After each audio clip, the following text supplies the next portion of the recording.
Here we have another one-step equation. And the way you know it's a one-step equation is because there's only one number right next to the variable.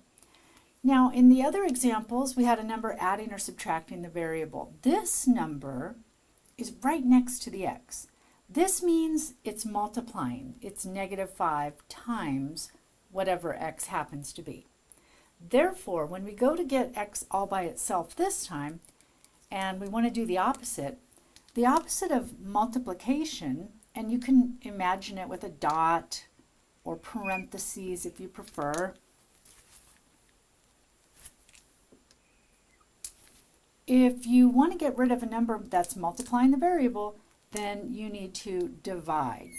Divide by that number, because -5 divided by -5 is 1, and so you can cancel that out. 1 times x is x. You can write it or you don't need to.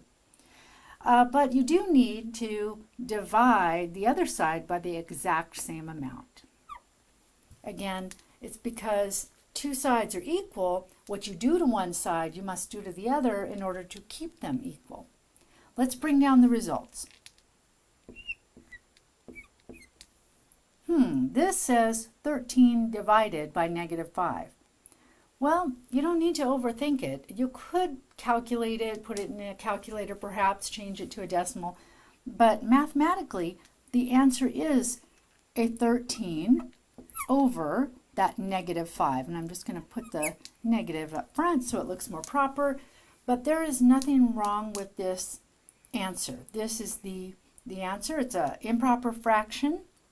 Remember, improper in this case doesn't mean it's wrong. It means the top number just happens to be bigger than the denominator here. So this is the answer, though. There's nothing wrong with that. Let's go ahead and check it. Put the original equation, but I leave an empty space where the variable was. Now, if I put that fraction into the equation, look what happens. For one thing, the two negatives cancel right out, and the 5s cancel right out, because one is a numerator, one's a denominator.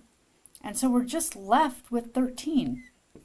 And of course, that is a true statement. Therefore, our answer must be correct.